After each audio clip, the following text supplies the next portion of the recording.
이번 영상에서는 다이나믹 프로그래밍에 대해서 알아보겠습니다. 다이나믹 프로그래밍 아주 있어 보이죠? 사실 이거 알고 보면 엄청 다이나믹하진 않은데요.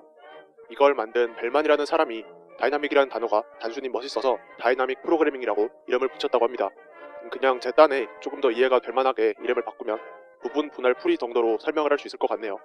회사 입사를 준비했을 때 나오는 코딩 테스트 문제에서는 전체 문제 중에서 DP가 제일 어려운 급에 속합니다. 아무래도 DP가 어렵게 내려면 한없이 어렵게도 낼 수 있고요. 쉽게 내려면 적당히 낼 수도 있어서 난이도 조절하기가 쉬워서인 것 같습니다. 그래도 DP는 사실 아주 사람 들었다 놨다 하면서 미치게 한 난이도로 문제를 낼 수 있습니다. 저도 사실 그런 건 못 풀긴 하는데요. 오늘은 기업 코딩 테스트에서 나오는 정도의 DP는 어떤 식으로 접근하면 되는지 알아보겠습니다. DP의 기본적인 원리는 주어진 문제가 있을 때 숫자가 적거나 일부 부분에 대해서 똑같은 문제를 푼 것에다가 조금만 보태서 문제를 푸는 방식입니다. 제일 예시로 쉽게 드는 게 피보나치인데요. 피보나치 수열로 하는 DP는 다른 영상들 보면 이미 너무 많이 있어서 안 할 겁니다. 여기서는 하노이의 탑으로 설명을 드리겠습니다. 하노이의 탑은 헬스장에 이렇게 원판을 정리할 수 있도록 꽂힌 바가 3개 있습니다. 무게에 따라서 이것들의 크기가 다른데 여기 맨 왼쪽에 지금 제일 큰 판이 제일 밑에 붙어 있고요. 크기 순으로 점점 작아지면서 쭉 올라가게 돼 있습니다. 이 꽂힌 바를 닦아야 돼서 이걸 옆에 있는 판으로 똑같이 옮길 건데 새로운 신입이 아주 허약하네요. 이 허약한 신입은 원판 하나만 간신히 들 수 있고 다른 판으로 옮기는데 1초가 걸립니다. 그런데 사람들이 위에서 봤을 때 원판을 종류별로 볼 수 있게 해야 됩니다. 그래서 큰 게 밑에 있고 작은 게 위에 갖도록 옮기게 하고 싶습니다. 이렇게 했을 때 총 n개의 원판이 있을 때 다른 꽂힌 바로 옮기는 데 걸리는 시간을 구하는 문제가 헬창의 하노이의 탑 문제입니다. 예시로 설명을 드리는 게 이해가 빠르실 겁니다. n이 1이면 어떨까요? 하나만 옮기면 그냥 끝입니다. 그래서 답은 1토입니다. n이 2면 어떨까요? 1kg짜리 옮기고 2kg짜리를 저기로 옮기고 1kg를 2kg 위에 올리시면 됩니다. 총 3초가 걸립니다. 자, 그럼 n이 3이면 어떨까요? 1kg 원판 옮기고 2kg 원판을 저기로 옮기고 1kg 원판을 2kg 위에 옮기고 3kg 원판 옮기고 1kg 원판을 원래 자리로 옮기고 2kg 원판을 3kg 자리로 옮기고 1kg 원판을 마지막으로 옮기면 됩니다. 총 7초가 걸립니다. 이거 왠지 1초, 3초, 7초인 게 다음은 16 빼기 1 해서 15초가 걸릴 것 같은 느낌이 들죠. 뭔가 2의 n제곱 마이너스 1만큼 걸릴 것 같고 실제로도 맞긴 합니다. 그런데 이게 수학적으로 이렇게 나온다는 것보다 왜 DP인지를 아는 게 중요한데요. 잘 보시면 n은 3의 문제를 봤을 때 n은 3의 케이스를 풀려면 n은 2로 문제랑 똑같이 한번 옮기고 3kg 원판을 옮깁니다.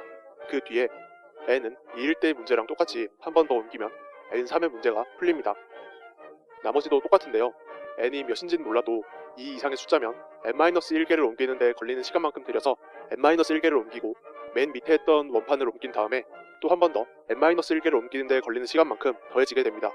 이걸 재규함수로 구현하는 게 제일 편하긴 한데 재규함수의 함정 영상에서 재규함수보다 반복문을 쓰는 게 조금 더 낫다고 설명을 드렸습니다. 이걸 포문으로 작성을 하면은요, 일단 반복을 할 때 n은 1인 경우를 리스트에 포함을 시켜서 시작을 합니다.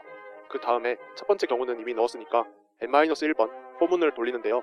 첫 반복에서는 2개의 판을 옮길 때고 두 번째 반복에서는 3개의 판을 옮길 때고 이렇게 반복해서 n-1번째 반복 때 n개의 판을 옮길 때 걸리는 시간이 어펜드 됩니다.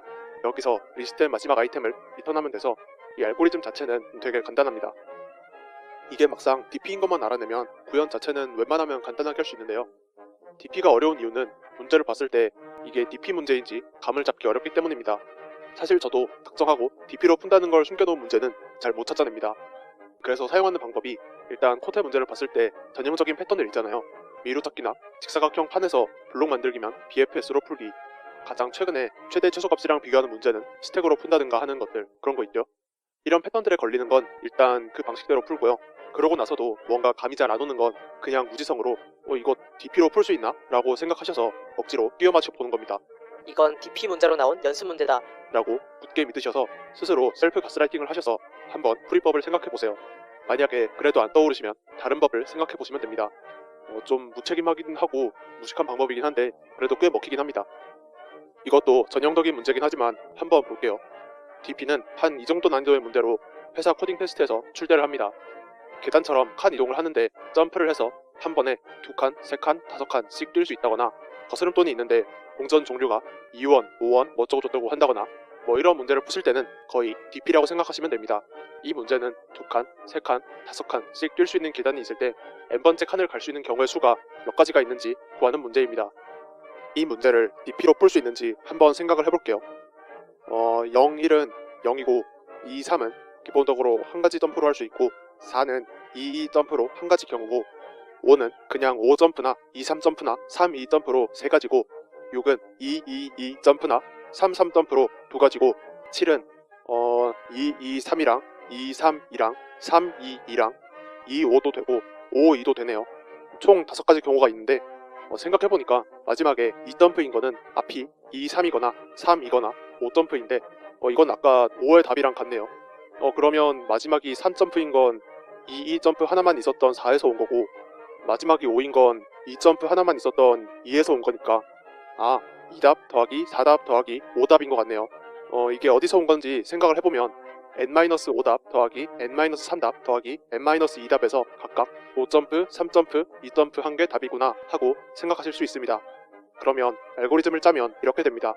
리스트에서 인덱스가 몇 번째 계단인지로 생각을 해서 n번째 계단은 n-2랑 n-3이랑 n-5번째 인덱스 값을 더해서 어펜드합니다.